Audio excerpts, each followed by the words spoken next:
about space. Yeah, I'm getting hammered from 14.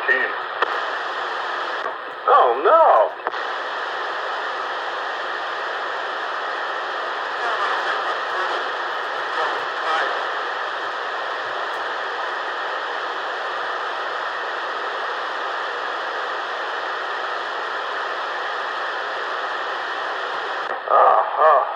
Some 160-meter activity going on here. All right, let me... All right, there we go. Oh, we got spurs and not enough audio.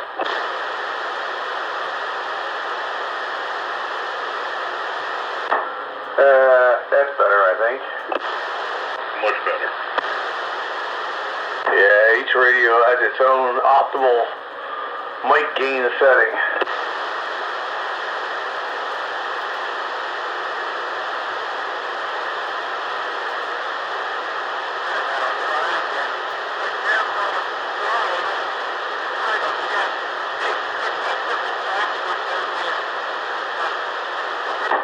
Yeah. So what's going on, Doug? No, not much. I was listening to Stefan the other day, and we were talking about the antenna I got here with the ladder line, and it's only 30 feet to the feed point, but I've got 81 feet of ladder line, so I've got it opened up, with no tight loops, just sitting on the ground by the bottom of the tree. He asked me if it was covered in snow, and I told him it was, and so the other day I went out and took all the ladder line and broke up the snow around it. I was able to dig it up and get it out of the snow, but I still didn't change my SWRs, and so I imagine that I need to get some extra ladder line and bring this down and take a closer look at it. While I've got it down, I've got this brand new wire to put back up. So. But the conversation I was having about Dacron was that I've got 200-foot rolls of Dacron available to use to restring this thing. But I need another section of it for the center section of the antenna.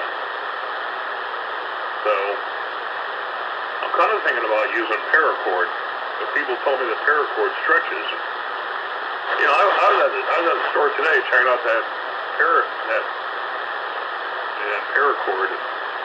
I was tugging on it. It didn't seem like it had very much stretch to it at all. Yeah, I'm not really familiar with that stuff. But I will say, ladder line is easily affected by moisture. Even if you have it hanging in the air and it rains, it can shift your SWR. Yeah, ask Pete about that. the crappy brown stuff, as he calls it, is very much that way. The wider apart the two conductors are, the better in that respect. But ladder line likes to be routed in a way that it's not near anything. It likes to hang in free space, preferably, because anytime there's no shielding on it. So anytime it gets near something metallic, especially, or something like ground, it can affect it.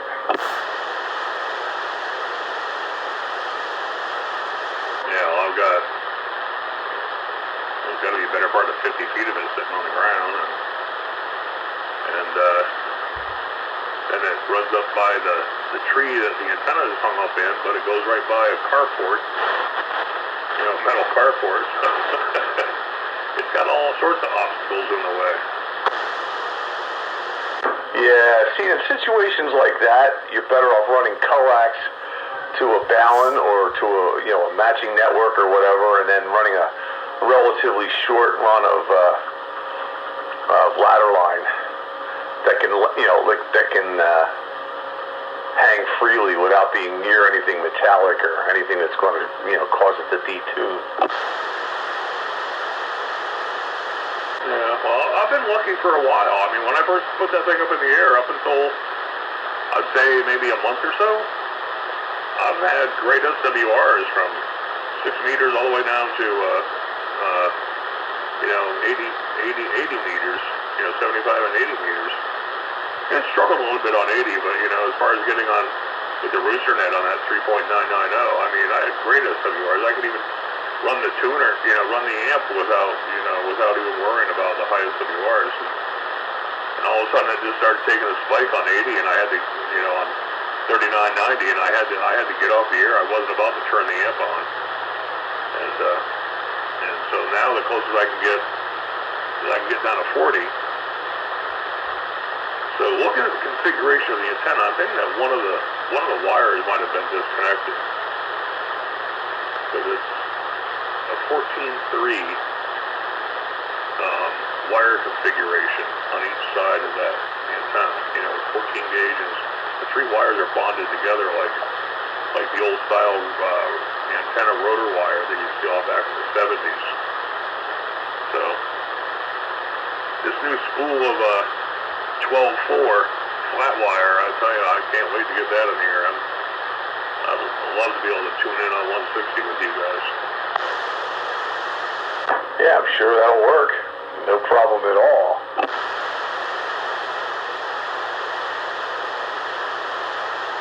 Yeah, I dialed, when a cousin of mine in Connecticut put together his wire loop, I told him to go big with the wire, so he went from a 14 gauge to a 12 gauge wire, and he has a 520-foot loop in his backyard. It's nice to have real estate. And the thing about it is, one of his boys works for a utility company. So the day they put it up, they used an 80-foot bucket truck and hung that wire I think the wire is like 60 or 75 feet up in the air. Yeah, well, you want to get it up there for best results. Now, of course, obviously the lower the frequency, the higher up it's got to be to get optimal results. But obviously people can't always put it where it should be, so they have to put it where they can. Oh yeah, no, he's been very happy with the performance of that. He's talked all over the world. Yeah, well, you can't knock that. Well, I'm kind of jealous, because for the longest time he's always been envious of me, because I, been playing radio for a long time, and I finally convinced him to, start studying for his license. And he sent me a message one day with a call sign, and I hooked up with him on Echolink, and I tied into a repeater in Meriden, Connecticut, and he was able to talk to me over his radio, but he said that wasn't good enough. He wanted to talk to me direct, not through a repeater. So then he upgraded to General, and we started talking back and forth, and he accidentally talked to a guy in Canada one day, and the guy in Canada was complimenting him on his radio station and his signal, but he had to explain to my cousin, he goes, you're not allowed to talk on extra class bands with a general license. So he went back to work again, and it probably wasn't a few months later, I got another text message from him. So now my cousin Alan is now KC1 TBS. He's an amateur extra out there in Connecticut. Aha. And now he doesn't have to worry about talking out of band. Well, I had to talk to him about getting too close to the edges too. Yeah, I would think that's something that every ham should be aware of, is where their band limits start and where they end, so you don't accidentally fall out of your allocated spots there. Because there are people out there, I mean, especially now, it's easy as heck to look up somebody's call, and then they go, oh, you're only a blank, and you can't be here. Yeah, well then my cousin turned around, he bought this thing called a Hermes. It's a tiny little digital box, I guess, with a couple of knobs on it. And it came to him as a kit, okay? And this kid knows nothing about electronics, but ended up building this little Hermes box. And it takes this little Hermes thing, and I guess your signal goes into a computer, and the Hermes dissects the signal, and it gives you nothing but audio. There's no more static on his HF bands. Oh, it's a big noise filter. Yeah, I mean, it's crazy. I mean, I went into his radio room and looked. He's got computers, computer monitors hooked up, and all sorts of different scopes and everything, and all this other crap going on. And this little Hermes box sits beside his radio, and it eliminates all the static in the conversation. It's like, so the only thing you hear is the person you're talking to. Well, I've got digital signal processing in my ICOM, and it'll do sort of that too. You can completely remove the noise, but the problem is it also distorts the audio and makes it sound a little metallic sounding. The guys, I sat there and watched him do his thing, and the guys he was talking to, man, I tell you, their audio was amazing. But yeah, it's a little Hermes project box. I'm not sure what it does, but it does magic.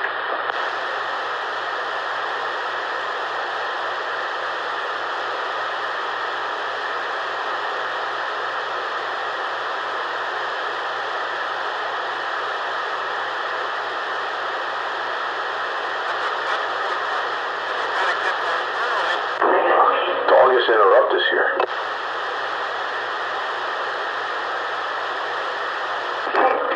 Well, it's taking Pete a while to come up from the low bands. Well, that's right. He's got to put another log on the fire, go see a man about a horse, and pour himself another adult beverage. I must have doubled with you. I didn't hear the beginning of it. I just commenting that Pete's a little late, but he has to go through a ritual of things between 160 meters and here. 1040. I'm looking at my scanner right now. There's a QSO going on the 220 machine in the Pottstown repeater. Oh, how about that? Somebody's actually using 220. Amazing.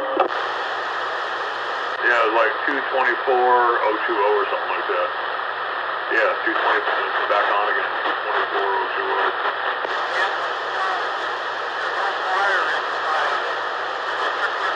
I've got a radio and an antenna on my van that's dedicated to that frequency, but I don't have anything here in the house that'll get there. Breakfast. Oh yeah. I had so much fun there. I hear people on 220. Probably John. What's that? Probably John. I don't know who it is. Gumby. Oh, he's got 220 now. I didn't know he had a 220 radio. I don't know. He might. I hear him on 147, 210 all the time. Well, it's 2 meters. I know, but I bought that 220 rig. I don't think I paid $100 for it. And the only thing I had programmed in the only thing I had programmed on that radio was that one frequency. Yeah, 1.35 centimeters. There he is. Finally crawled his way up from the bowels of the low bands. That's a long way. I had to crawl up about 25 some megahertz. Hello, Pete. Hello, Badger. Oh, we just got talked about on 220. Who got talked about? We did. Channel 1311 meter net. Oh no!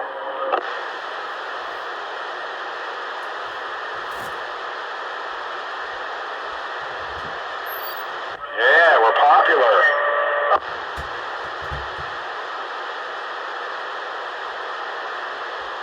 So, what's going on Classic Radio Roundup? You know, it did take time to dial up here, so here I am, though. Well, I guess we could start by, what are you running tonight? Shakespeare 740. With the D104 that works okay on the relay radios. That is correct. Yeah, you could probably turn it down a tad, but, you know, other than that, it's working well. Oh, man! Alright, I turned it down. Is that enough? Yeah, I can hear your hot water heater exchanger thingy running. Yeah, my water heater is running. The station management's in the shower, so, you know, one thing triggers the other. Yeah, and, you know, women like to take 40-gallon showers. And you certainly don't want to flush the toilet while she's in the shower, right? Channel 13, Breer, Red Baron. We're waving a hand for Classic Radio Roundup. I have a train station nearby, and my noise level's through the roof. I probably won't hear many replies, and we're just waving a hand.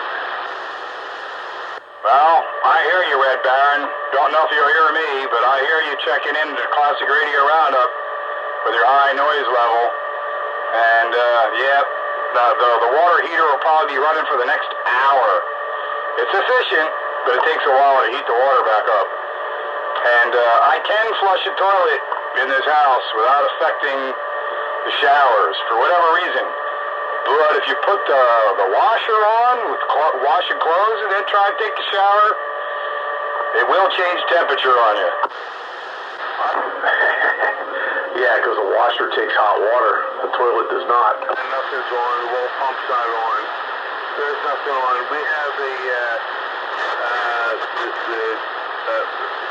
R5. They used to call it a train. And when the trains are active in this area, it's only about 4 miles away. It really, really disturbs certain frequencies, like from channel 10 to channel 16.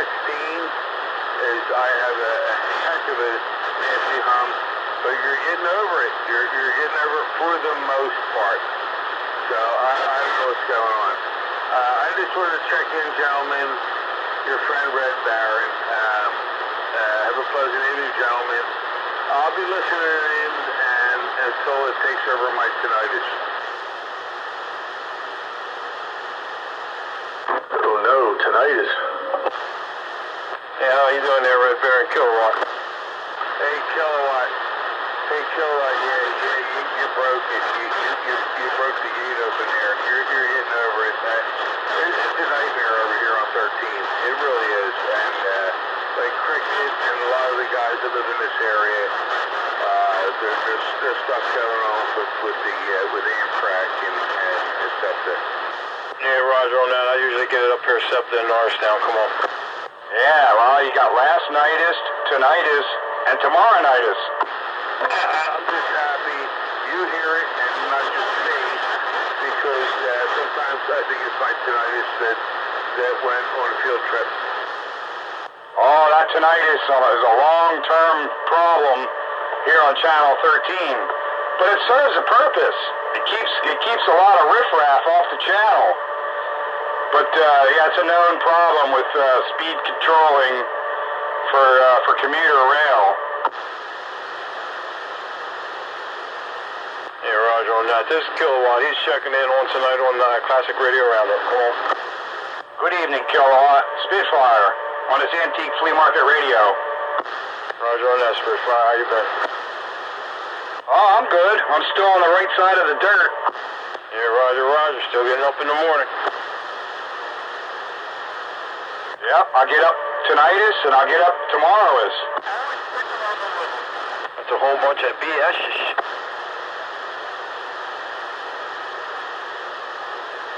So I did hear some talk about crappy brown stuff. Who's got a crappy brown stuff antenna? Doug does. Is it tuned on 160? No. Well, he doesn't have the right tuner then. Tune's down to 80 through 6. It's just not, I guess it's not long enough. But he had crappy brown stuff and he had it buried in the snow, and I said, yeah, that'll mess your SWR off. You don't want to get it wet. Oh yeah, it'll change it, but you should be able to tune it again. But once it gets out of the snow, then you got to tune it again, because it affects the dielectric with the plastic in there and all. Open wire feeders are less immune, but you still can't bury it in the snow.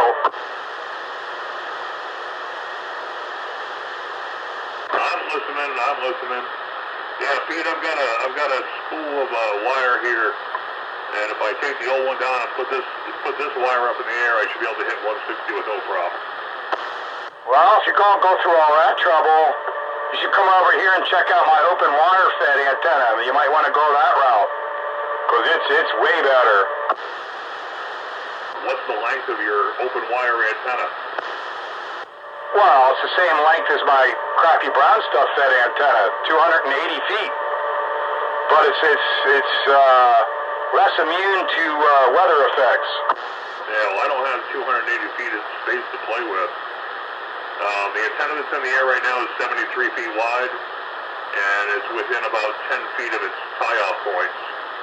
So that's about as wide as I can go. So that wire is three wires that are bonded together vertically, and it's a 14 gauge 3-wire, and it's 33 feet on each side, and so it gives me about 198 feet of wire in the air, and I've never had any problem from 6 to 75 meters, and about a month or so ago it started acting up, so I'm going to be pulling it down and putting this new 12-4 up, this 12-4 flat wire up, and that'll put 280 feet of wire in the air. Well, if you got 280 feet of wire in the air, you can get on 160 meters, and actually you only need half that length if you use the balanced line tuner. And you can get on 160 with an 80-meter antenna. So, it's possible, and it sounds like you're going to get there anyway. But, if you don't want to be bothered having to retune all the time for weather changes, it's not that hard to build balanced line feeders. I did it, so if I could do it, anybody can do it.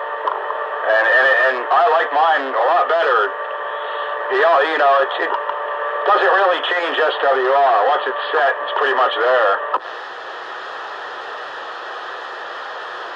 I'm happy with the way things are going. It's just going to take me a while. I'm going to let the weather warm up a little bit before I get out there. Yeah, well, antennas work inversely proportional to the weather conditions. In other words, the better the weather conditions, usually the crappier they work. The more adverse weather conditions when putting up an antenna, the better they usually work.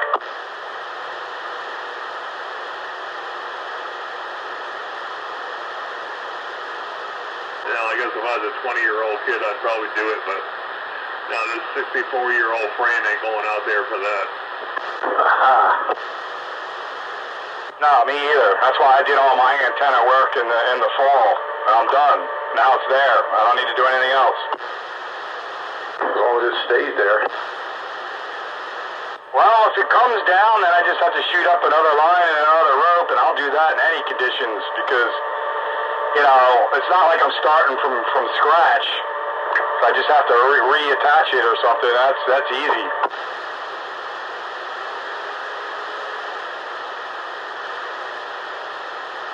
The hard part's already done.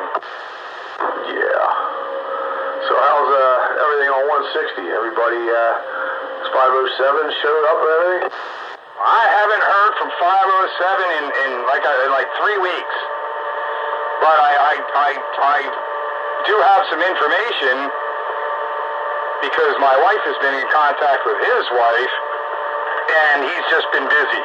So that was what I was told. So, okay. But yeah, there's still people on 160. I was talking with Mike up there in Sunbury, and we were chatting on there tonight. That's good. Well, I wonder what 507's got cooking in the mad scientist lab there. Yeah. Well, you can bet it'll be it's something. I'll get the lowdown Monday night. I got a dinner date with them. Me and my station management, and him and his station management got a dinner date Monday night, so I'll find out. Ah, okay. Well, hopefully, well, he's retired now, isn't he? So this is I guess his own thing he's doing. Yeah, he's retired, but I don't know. From what I gather, he got overwhelmed with snow, and who knows? Maybe his antenna fell down, or I don't know. I don't know. I can only speculate. All I can tell you is the message I was given is he's been busy, because my wife says to his wife, "Pete's missing his Dave. Where is he?" So that's what came back. He's been busy. So I don't know.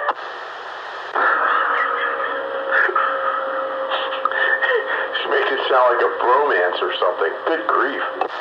Well, you know how women are. Yeah, don't I know it. Everything's a tragedy. Until it's not. Yeah, it's a comedy or a tragedy or comedic tragedy. Tragic comedy? I don't know. Yeah, well, yeah, they get what they want. Speaking of missing my Daves, where have you been? I'm right here. Yeah, you weren't on Sunday night and you weren't all week. Well, yeah, that's a whole nother thing. Between physical therapy, which, I get that a couple times a week, but the big thing was the oil furnace at the lake house stopped working, and I had to run up there on Sunday to service it, and the nozzle was all gunked up and everything, so I replaced the nozzle and cleaned up everything and stuck it back together and fired it up, and it ran real nice, and I said, "Oh, this is great, it's working." I went home, and come Monday, I'm watching the temperature, and it's slowly dripping down and dropping down, and I'm like, "Oh, son of a bitch." So yesterday, I had to run up there again, and I stayed overnight and made sure everything was running, and I came home today, and well, I'll find out if it's. I mean, it ran all night last night, and no problem, and we'll see if it should be just at the temperature now where it'll kick in again, and I'm watching it with bated breath. And of course, to add insult to injury, Friday I have a colonoscopy, which means tomorrow is prep day. You know what that's like. Yeah, that ain't no fun at all. I don't wish that on my enemies. Yeah, and then next Friday I have a stress test. Fun. Well, since we're doing the old GERD net here, I had to take the station management down to the city to consult with a doctor. So you know how much I love the city. I had to go down to, was it University of Penn or Penn University Hospital, whatever it is down there, by CHOP. So I had to drive down there Monday morning and do that. So March 4th, she's getting her gallbladder pulled out. Oh, that's right. I think he told me about that. It was acting up. Yep, and they don't fix themselves. And he basically said it's an organ you don't need. You really don't need it. It might take a couple of days for your body to readjust, but we just yank it out. You don't need it. Well, I mean, it's like a gatekeeper. It regulates bile or whatever I think it is. When you take it out, it basically just runs uninhibited. Which, yeah, after a period of adjustment, and I think you might have to take some sort of medication to keep things in line. But yeah, it's not a serious thing.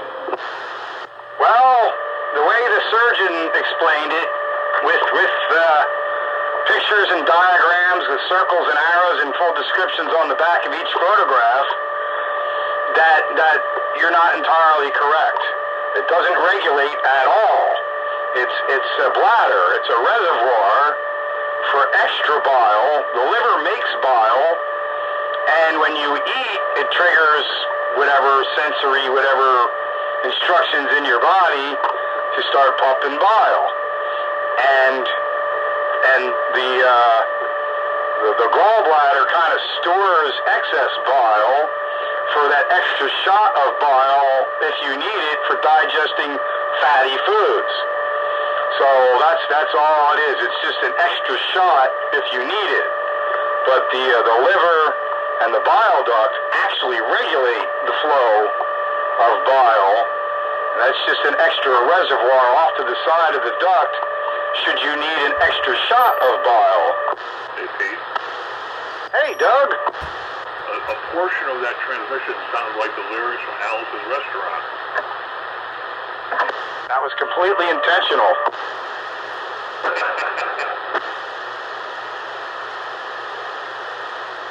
Well, there you go. Well, that's sort of what I meant, you know. It does have the job of releasing more stuff when you need it. But if you don't need it, then it holds it. But if it's gone, it trickles out anyway. Right. So I wouldn't call it so much a regulator as an extra surge source if needed. But you don't really need it. I mean, he went in all kinds of detail about it. And, you know, the pictures with the circles and arrows and full descriptions on the back of each photograph, you know, he went through it in pretty much detail. And you can see how you don't need it. Yeah, it's not that important. But it's not like an appendix, you know. The appendix is something you completely don't need. Yeah, well, once your gallbladder starts acting up and it's got stones in it, it will not fix itself. It will only create problems, because if them stones get pumped out into the bile duct, now you got real problems. And if that stone gets further down the bile duct and blocks the pancreas, now you got real problems. So the solution is get rid of it before any of that happens, because it's not going to get better, but it could certainly possibly get worse. So what's the primary symptom of gallstones? Is it just abdominal pain?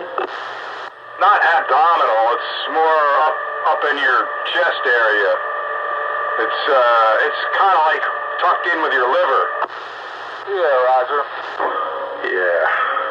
But is it like a stabbing pain, or is it more of a burning sensation? Stabbing pain. She's got, like, you know, nauseating, stabbing upper chest pain when it's acting up. Yeah, I heard you out there, panty snatcher. Good evening, time. Good evening, right back.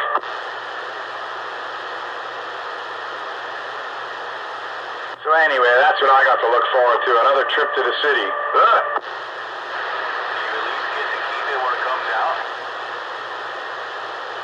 At least my trip to the city won't be as bad as her trip to the city. She's got to get cut open. Well, it's all orthoscopic, so little cuts. Oh, man, I'm not making it to the crater. You're making it to me, anyway. Hello? Who else is out there? Green Dog's out there. Right there, right back fisherman, no doubt. Why's Green Dog grassing it? He's not grassing it to me. Although maybe he's not as strong as he could be if he really wanted to be, but I hear him just fine. I'm out here listening, too. Hiya, Wayne. I was getting to you. Hello, Wayne. Hi, Doug. Hi, Pete. Hi, Dave. Hi, Green Dog, if you can hear me. Hello, Wayne. I hear you, Wayne. Why can't Pete hear me? Oh, I hear you now, but you're grassing it. No, I'm classicing it. Well, your classicing it is barely enough watts to get to my antennae, but I do hear you. All right. right, here we go. I'm as classicked up as I can be with this radio. Well, that's certainly easier. It's better. I did hear you. It was just right above the fringe there. The gate won't lie. The gate won't lie. I had to hit the preamp to pull you out. Extra gas to step on, even with a classic radio. Yeah, I had to hit the preamp to pull you out. Oh no.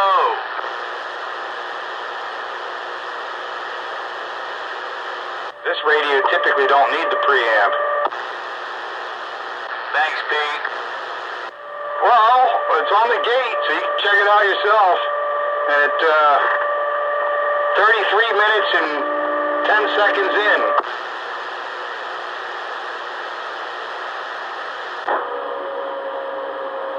Sounds like your heat exchanger is getting louder. It does change its pitch. And sometimes it gets louder and sometimes it's softer. And the wife's like, why does it get so loud? And this, I'm like, I don't know. It's doing what it does. I don't know. It does change its loudness and pitch and all. I hear now proclaim Wednesdays to be no shower Wednesdays. Yeah, I can imagine the pitch of that right now is probably driving poor Doug crazy. Well, there's really nothing I can do about it. Just turn the mic down a little more, I guess. Oh, man! I don't want to turn my mic down more. Jeez. Not on this radio. How's that? Is that all right? That's better. This mic still picks up plenty. Why did that...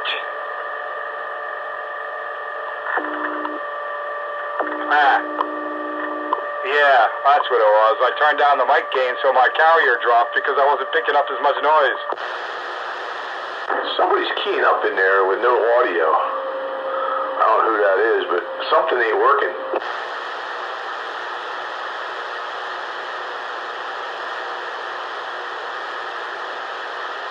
I did see a couple quick key-ups. I didn't pay it no mind initially.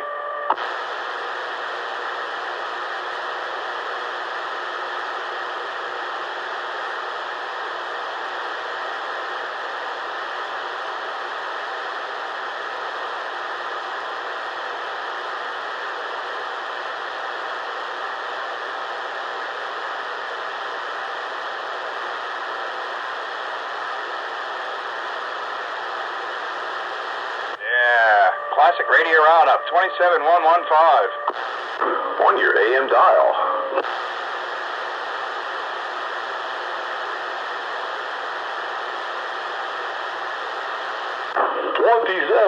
.115 on your AM dial. And this portion of Classic Radio Roundup is brought to you by the number 3 and the letter B.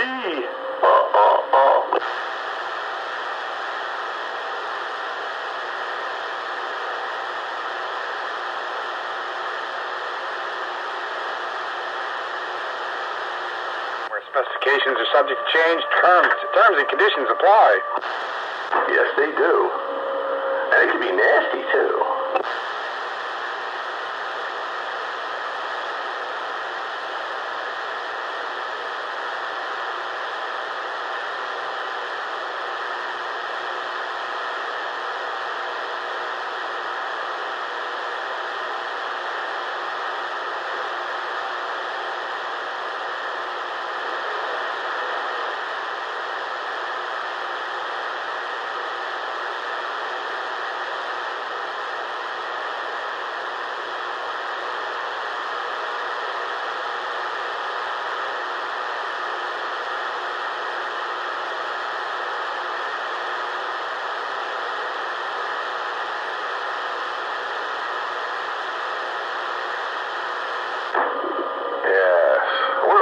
Show up tonight. He's been conspicuously absent the last couple roundups, but he said he was busy. He's another one who's busy. Maybe him and 507 are collaborating somewhere or doing some mega monster 10 kilowatt transmitter that he's going to fire up on 160. Yeah, that's a little too coincidental to be a coincidence.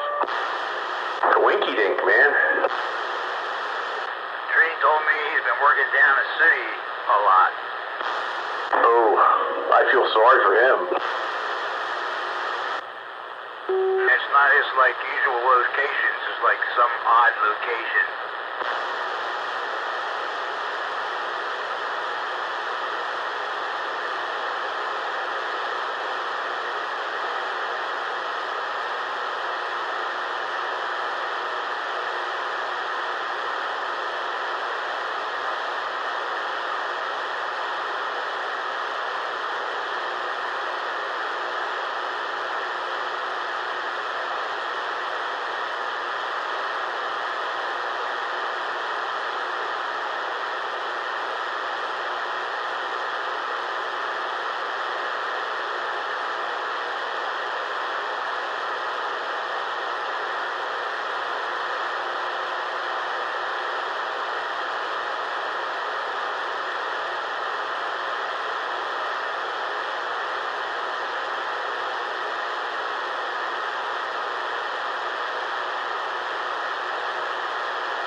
Well, I'm just sitting here sandbagging on my second big double. Oh, man. Gorging out, are we? Yeah. I mean, it's the clock right now is 20 to 9. I figure by the time I finish my rocks glass of Jägermeister on the rocks and my Yingling Lager, I'll be ready for a good night's sleep. I hear you. It's like NyQuil, only better. As long as it gives you the right results, that's all that matters.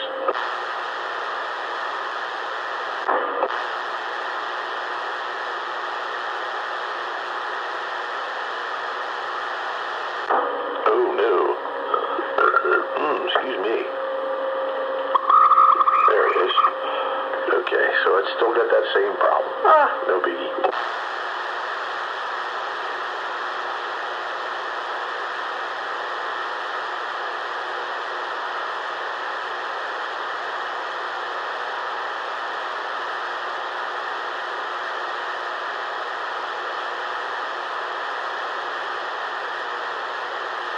I got that same stinking noise level in here that I had last week. I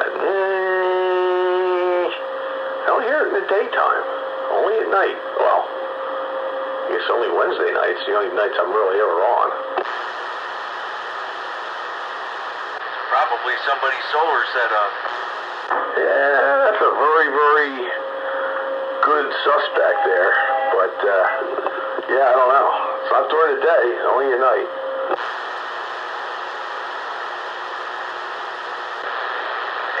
GR.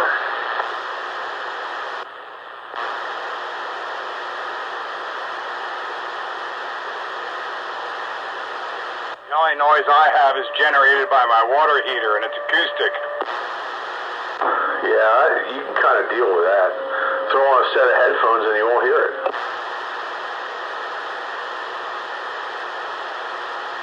No headphone jack on the Shakespeare. There isn't? I thought there was a phone jack on the front panel. Nope, no phone jack.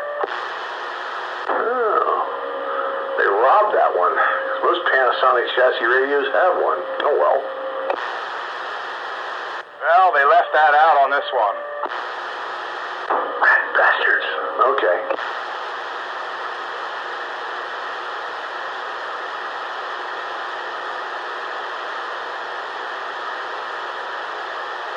I don't even know if there's an external speaker jack on the back. I never even bothered to look. Yeah, it seems odd that they wouldn't.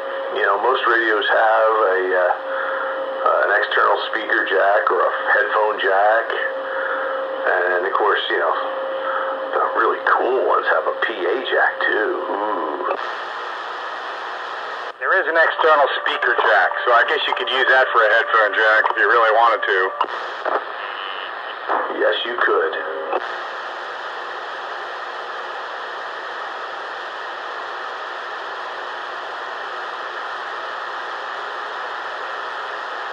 The internal speaker sounds better than my Radio Shack Communications external speaker does. Oh yeah? Internal speaker sounds better? It's got more bass, yeah. Wow. That's unusual. Usually external speakers are better than internal ones. I found that to be true for mobiles, not necessarily for basses. Well, yeah, okay, yeah, because bass radios usually have a bigger speaker, and with the acoustics of the cabinet and everything, it kind of, like the SBE Trinidad, for example, is got a really good sounding internal speaker. Yes, it does. But yeah, I find that holds pretty true for most bass radios. Not all, but most. Yeah, as long as the speaker's good, yeah. Yeah, but mobile radios, yeah. That speaker with a little metal box just kind of doesn't sound right. No, they're too small. As a rule, mobile radios I plug in an external speaker. My bass radios, not so much.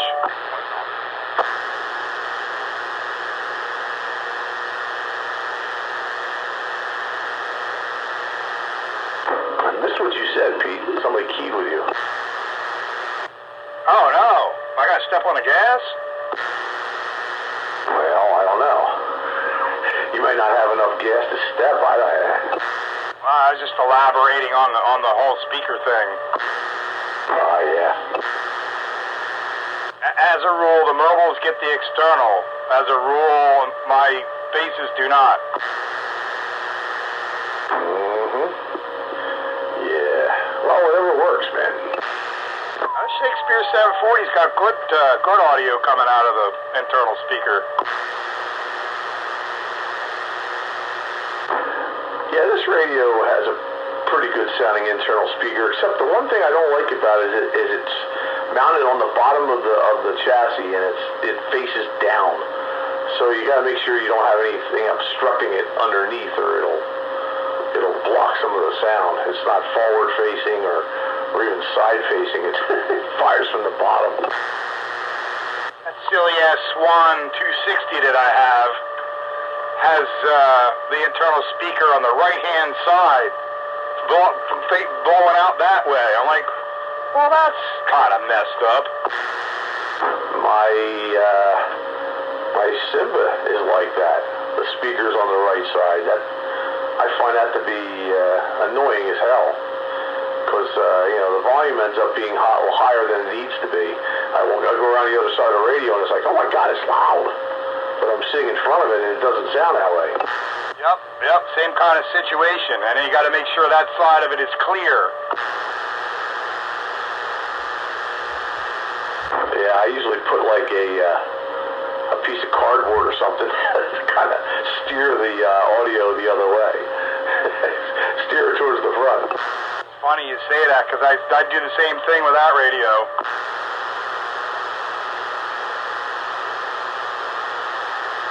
Or I could just use an external speaker. But I need an adapter granter for it because the speaker, I believe the external speakers on that are 1/4 inch. Most of the other radios are 1/8 inch.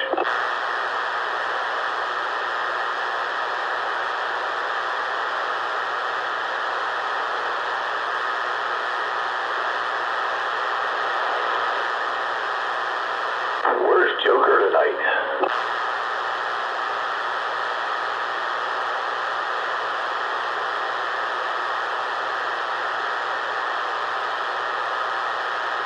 And Rooster.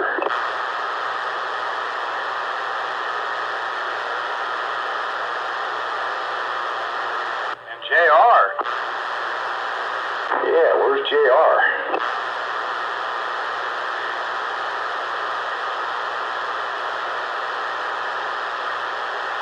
JR's been getting into the roundup later, but he still makes an appearance. so it's officially later. Well, it's not 10 o'clock yet. You don't normally come in till later. Yeah, sometimes he's in earlier. Train's the one that usually comes in like after 9 o'clock.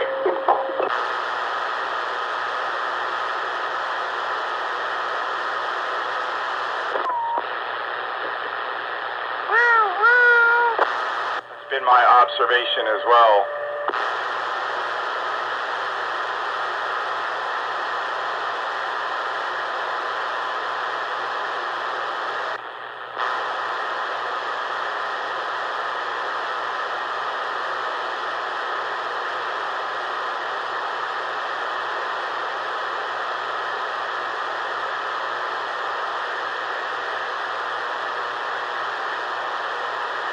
Where's Green Dog with this classic? What's the classic you're running?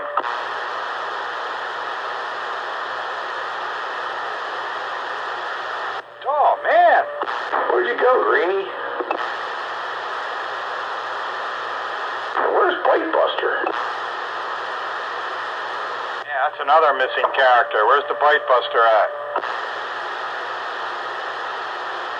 Have you even got the beam a little bit his way so I can hear him better?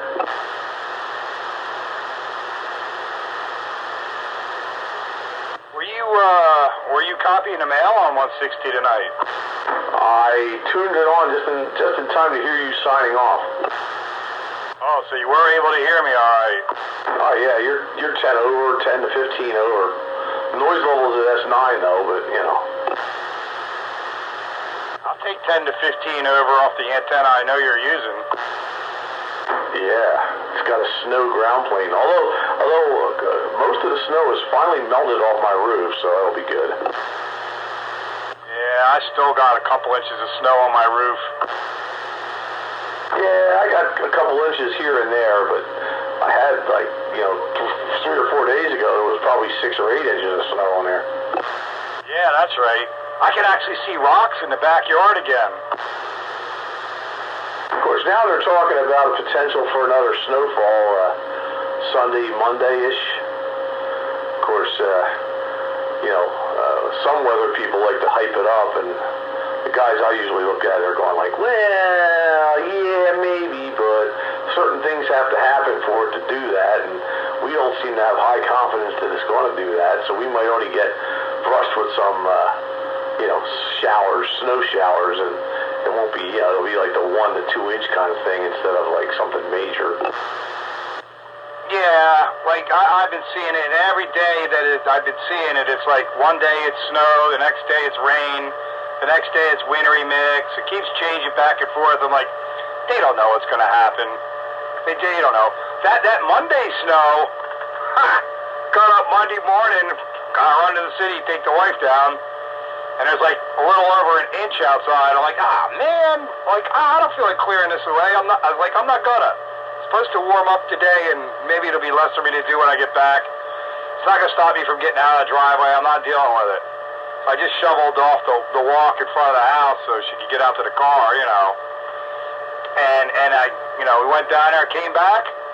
We stopped and had lunch on the way back. By the time I got home, all the snow was gone off the driveway. I'm like, yeah, that's a win. Yeah, once the sun started to come out a little bit, and it was also, in the upper 30s or whatever, it melted right off my driveway and off the sidewalks and stuff. I'm like, yeah, okay, I don't need to deal with this. That's a good thing. Yeah, I'm glad I didn't bother dealing with it. I just drove over it and left, and got lucky, came back, and it was all gone.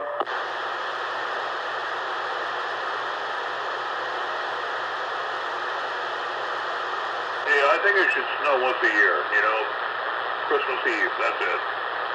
Yeah, I'm for that. Yep, it could be cold and snowy for like 2 weeks, around Christmas, New Year's, and then I want spring again. Yeah, and make sure that shit that comes down at night melts the next morning. Yep. If winter lasted 2 weeks, I'd be all for it, but it lasts too damn long. Yeah, we got the 3 months of suck. Yeah, and we've had one hard month of the deep freeze which we don't normally get, and I was no fan of that at all. Nah, I'm using a lot more oil up at the mountains than I usually do. I usually can go through the whole entire winter on one tank. This time I don't think I'm going to be able to do that. Well, I knew I didn't have really enough firewood to get through the winter to start with. I only had like 4 to 5 cords. Well, I saw the writing on the wall with the deep freeze, and I'm like, I'm running out of wood.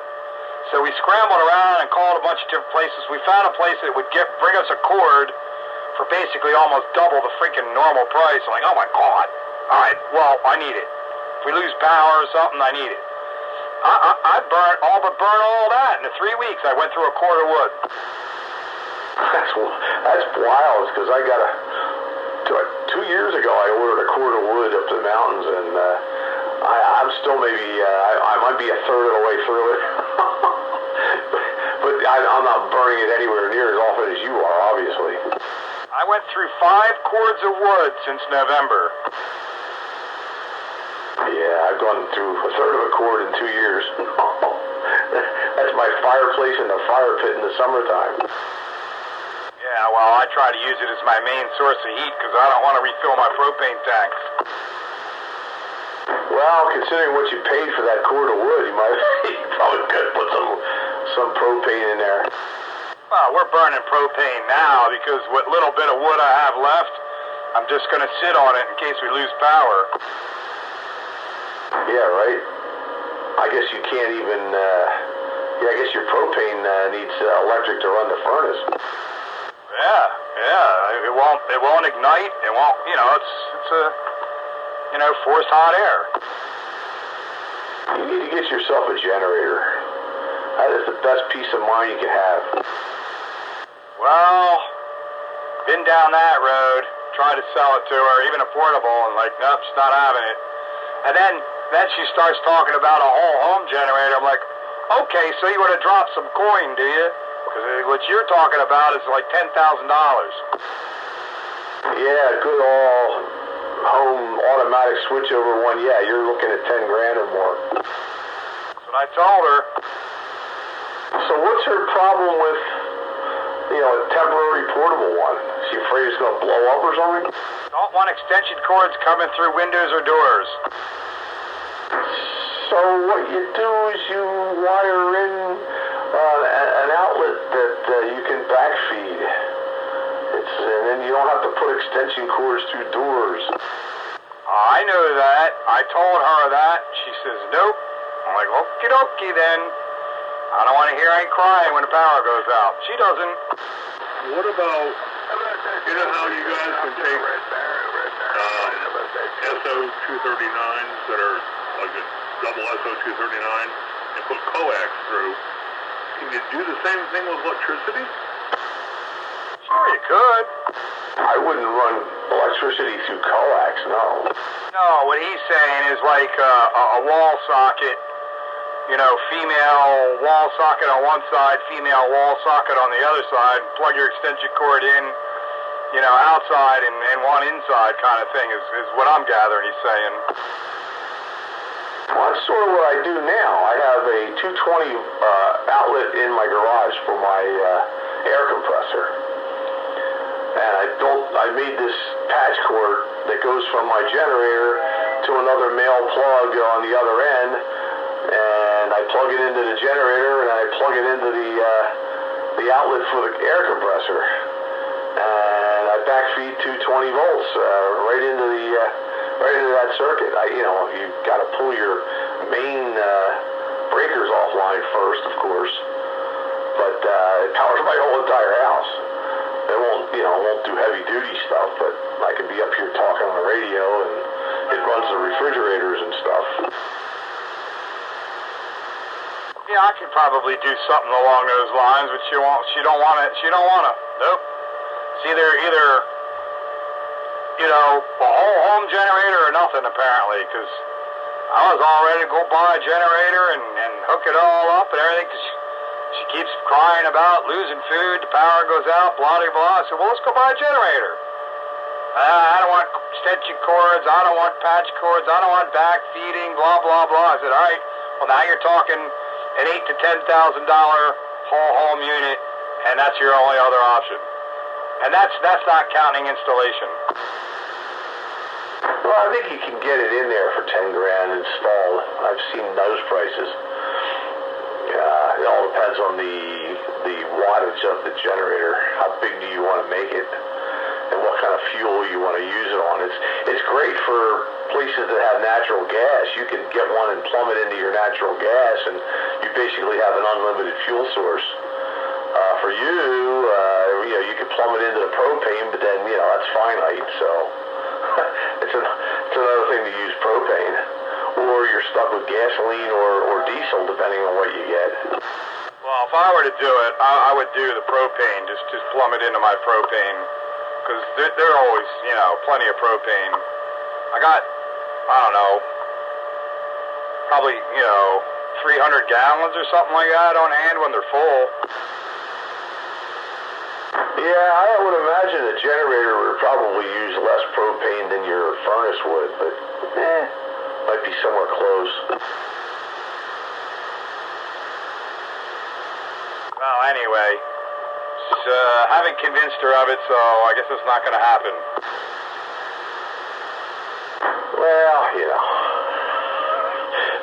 sometimes people have weird phobias. I don't know. Hey, she's like, as long as we got wood for the wood stove, I can cook. She says it's fine. I'm like, okie dokie, if you're fine, I can run wire out to the garage and plug into my car battery and run my radio. I'm good. Yeah, but wood isn't going to keep the food in the freezer from spoiling. That was one of her main complaints. If you want to have the discussion with her, be my guest. I would love to have the discussion with her, but it would need to be in a nice surrounding with alcoholic beverages and I don't know, good mood music maybe. Maybe you should join us for set up a dinner date. Your station management, get a hold of my station management, we'll do a dinner date. I can have all the Daves in one sitting. Oh no, Dave squared. That's more than you can handle. See, both the Dave squared can educate the wife on all the virtues of a whole house home generator, and all I could just sit there and nod my head. Yep, that's what I said.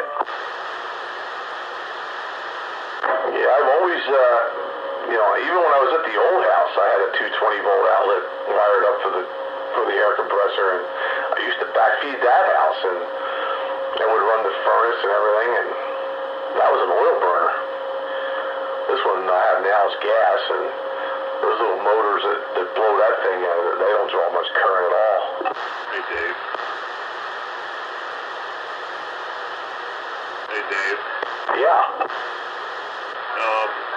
You having a conversation with his station manager, okay? I'm looking at this and I'm thinking to myself, you got to remember who Pete is to begin with.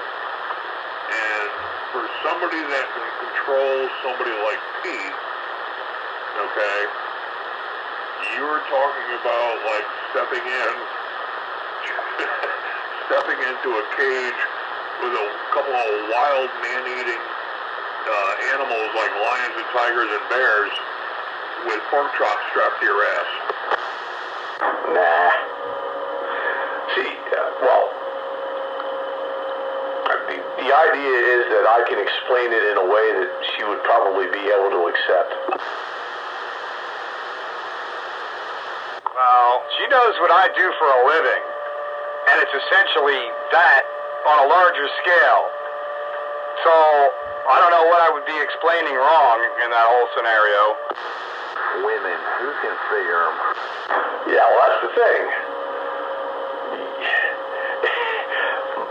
My wife doesn't, she gives me the funny look, when I try to explain something, but if somebody else tells her the same thing, she'll listen. It's has to do with the marital connection there. They tend to think, oh, you're blowing smoke up my ass. But if somebody else says it, oh, okay, I'll believe it. Well, that's why the Dave Squared at dinner might work in my favor then. You know, bring up home generators, you know, and then the next thing you know, I'll have one. Well, the whole home generator, she's okay with that, you know, except for the fact that it costs a lot of money. And that's where the brakes come on. And it's not like we don't have the money. I mean, we kind of do have it, you know. I mean, wouldn't be a hardship. I mean, would I rather spend it on other things? Sure, but I'll spend it on that because, you know, if we're going to stay here in this house, you know, if this is going to be where we're going to retire out at, it'd be kind of nice to not have to deal with power outages. Yeah, and you do seem to have your share of them, with all those ticking time bomb ash trees and all in the yard, just waiting to fall over. Well, it's only since the ash trees died. You know, maybe that'll only go on for another year or two, and once they're all falling over, maybe things will go back to normal. And I think I heard old JR, if I'm not mistaken. Yeah, you did.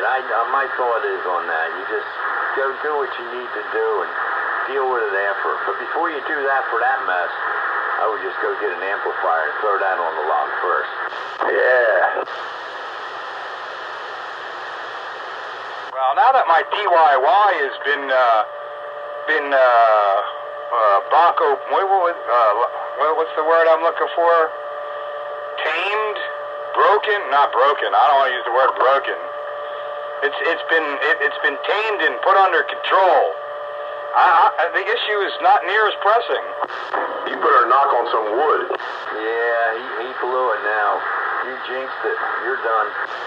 I made it Monday night for like 2 hours without a trip. I made it tonight for a little over an hour, no trips.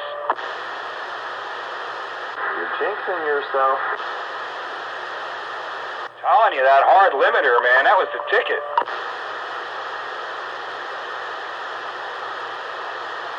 I'm glad it's working for you.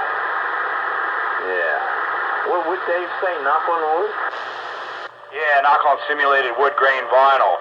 And I keep my eye real close on my O-scope.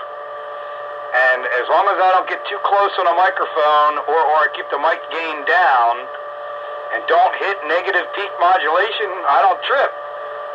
And I definitely see over 100% positive peak modulation. I absolutely see it.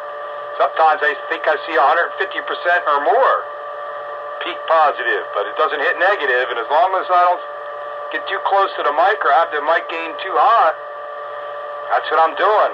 Not hitting 100% negative, and I'm going over 100% positive. I know it's the audio I want going out, and it works. Yeah, sounds like a winner. Yeah, keep on keeping on with it. Don't change a thing. No. Well, now I know where my settings need to be, and getting more and more familiar with watching the O-scope while I'm, bumping my gums. Yeah, it sounds decent too. So yeah, good deal. I'm glad. I'm going to keep on rooting for you there. Yay! I need some cheerleaders, but it seems to be working. I mean, I'm getting pretty good success out of it. Who was all in down there? I missed the boat on it. Was anybody we knew? SLK Mike. Oh, okay. Danville. I got you. Yep. He's a regular in there. Yeah, he's pretty regular. Yep. He's a fun guy to talk to. I heard you guys the other night talking about boilers. We talk about all kinds of stuff. What, you were copying the mail on 160? Oh, yeah. I could hear him fine, and you were like 20 over. But you can't load that antenna up, huh? Nope, not yet. So, I'm not worried about it. You know what? Give me time. I'll put it together. I've got a deck on the back of my house. Originally, it was 8 feet deep and 20 feet wide. And I ended up having, a couple months ago, I had a sewer problem here at the house, and an excavator had to come in and dig up the ground underneath 1/3 of the deck. So my landlord took a skill saw and cut 1/3 of my deck off. And then we picked it up and put it on top of the other deck. So I've got to put all that back together. I've got a couple of the antennas that are acting up. And you know what? I don't care. All the bills are paid and life is good. So let the, bring on the warm weather and I'll get everything else straightened out.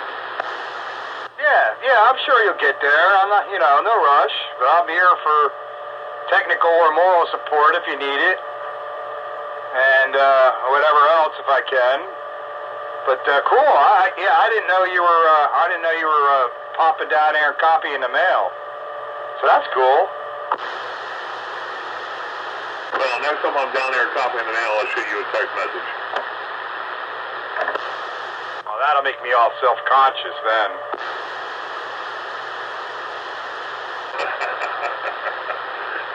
I just like to let people know that I'm listening in on them. No, that's cool. Yeah, you heard me good, and you heard Mike good, so Mike's all the way up there in Sudbury. Yeah, I was talking to Dave about that, and I mentioned that I was listening to, the guy, but I had his call sign wrong. And so Dave was nice enough to correct me on the call sign. I never ran the number, but yeah, it was cool. I mean, you guys are both coming in good. Yeah, that band is nice, because if you give out any kind of signal, it's usually a pretty big signal. I mean, people out 300 miles, a low signal is 10 over 9. Roger that. All right, well, I'm back sandbagging again. Unless you're sandbagger with a mobile whip, then he only gives me an S9. There you go. Yeah, but you're also running 25 watts. If you could get up to 100 watts, well, then you'd be 10 over 9. I think 100 watts. If you could get 100 watts on AM, you'd be right in there with the rest of us. Well, 2 to 160, and I know I can put at least 400 to 500 watts out of that. Well, AM, you got to put 1/4 of that as carrier. That's fine. I think I'm going to go in a different direction. It's not going to be about power. I'm going to see what I can do to improve the antenna. We'll see what I can do. I have a couple of things I want to try.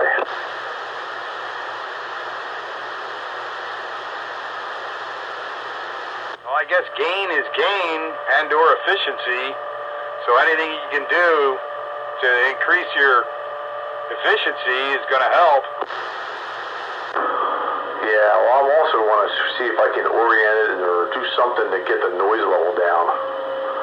Because that's the big problem. I mean, what good is it going to do me if people can hear me and I can't hear them? Well, yeah, it is a two-sided coin.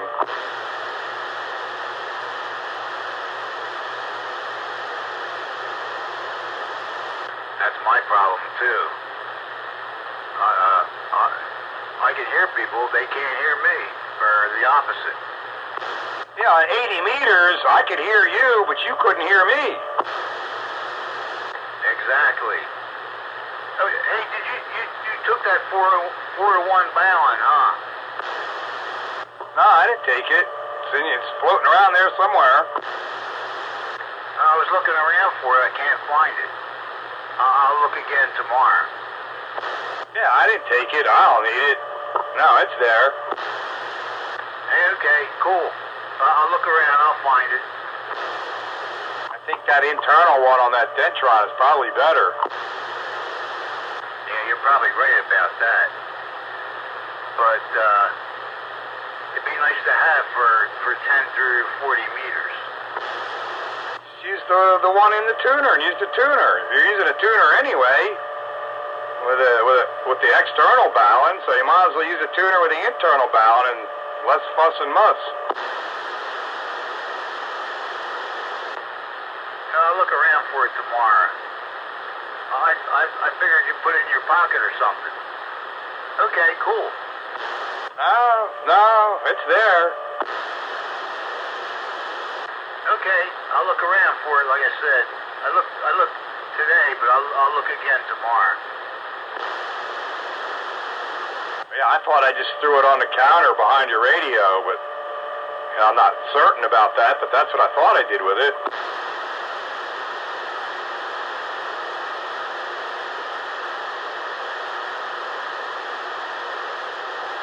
I'll check it out, like I said, tomorrow. See what I can find. Well, maybe I'll come over and help you look for it. You'll probably come over and it'll be right where you left it. It's the last place I put it. I gotta clean off my counter anyway, so maybe I'll find it tomorrow.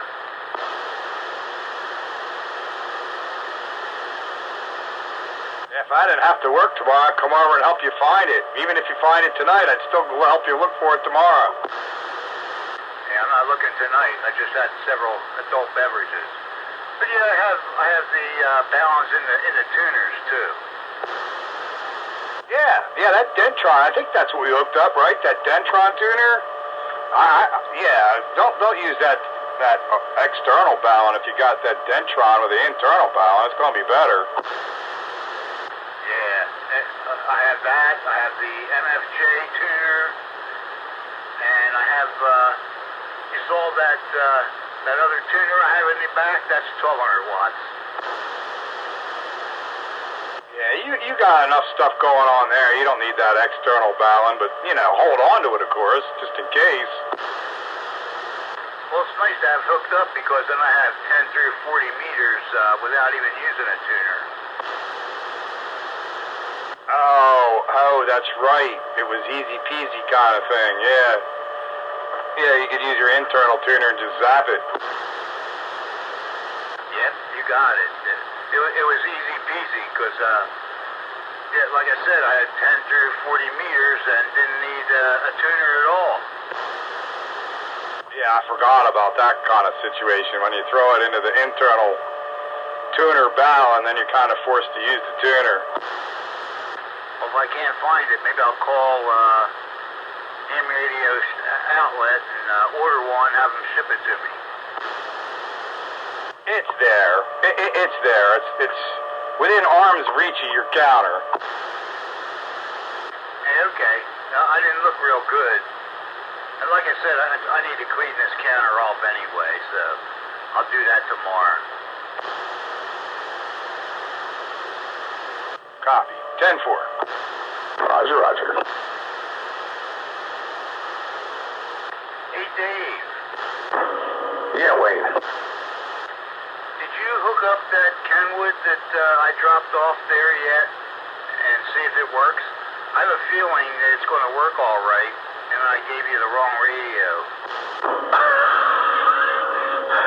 I haven't looked at it yet because I'm looking at all the rust on it. I'm wondering if all the band switches are corroded to hell or not. But yeah, I've been busy with doctors and stuff. But I'll give it a look at it soon. Hey, okay.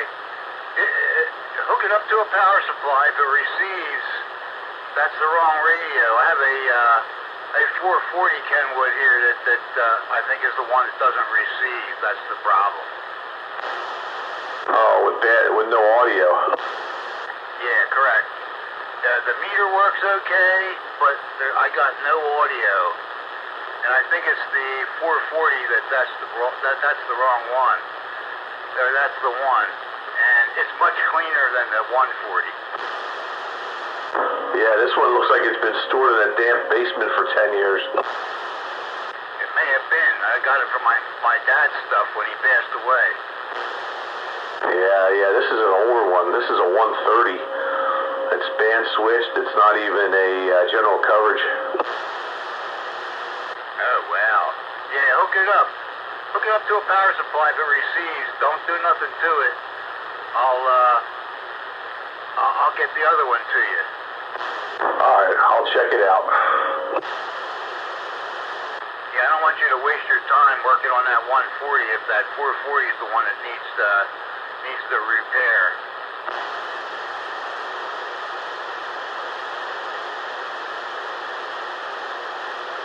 Roger, roger, roger.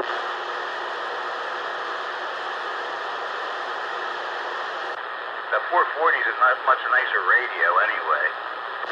Yeah, it's also newer. The 440's general coverage. That's a real nice radio. Yeah, like I said, I think that's the one that I grabbed the wrong one. It was right next to the 140, and they both had like clips on there, so that I could put it on the power supply. And like I said, I think it was the 440 that needs the repair.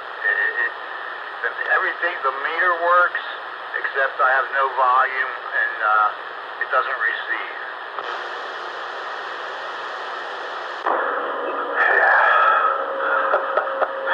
The things we do with our radios. Well, things happen. You can't avoid it. Yeah, it'd be nice to have a Kenwood that I could work on this band and in addition to my ICOM that I have now working. Has that 440 been opened up for general coverage transmit? No, can you do that? Yeah, I should be able to do that. I think it's just a resistor removal or jumper removal, some kind of thing. I'd have to look up exactly how to do it. Yeah, it's probably just a resistor removal, and then you reset the processor, and then it'll start working. But if I don't have any receive, it's no good to me. You know what I mean? Yeah, you got to hear what people are saying.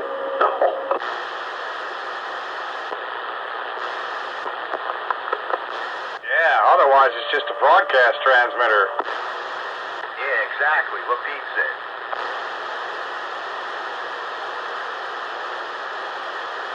Great for pirate radio.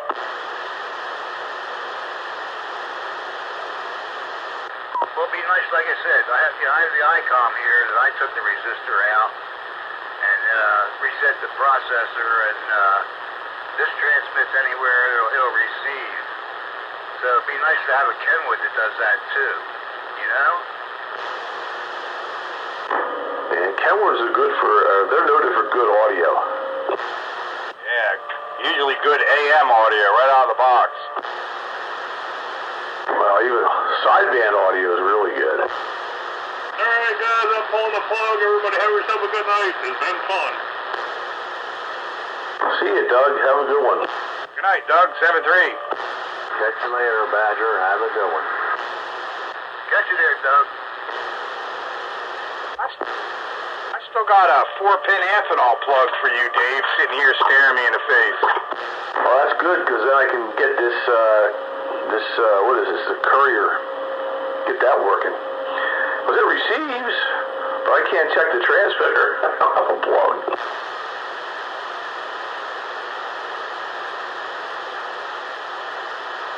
Yeah, I got it sitting here. I just need to get it up to you. And I kind of forgot about it, and then I like, why is this sitting here? Oh, yeah. Yeah, well, no rush. You know how things go. I've been busy as hell the last couple of weeks anyway with all these appointments I've got. You got that courier receiving? Yeah, it receives. It just doesn't. I haven't been able to test the transmitter. I must have tested the transmitter, and that must be where the issue is then, because otherwise, why would I have sent it up to you? That's the $64,000 question, I guess. I haven't had a chance to really align anything at all, but I did get it to the point where I could hear stuff. So I know it's receiving to some degree. Might be off frequency. I think that's the problem. I think you said it was receiving one channel on a different channel or something like that.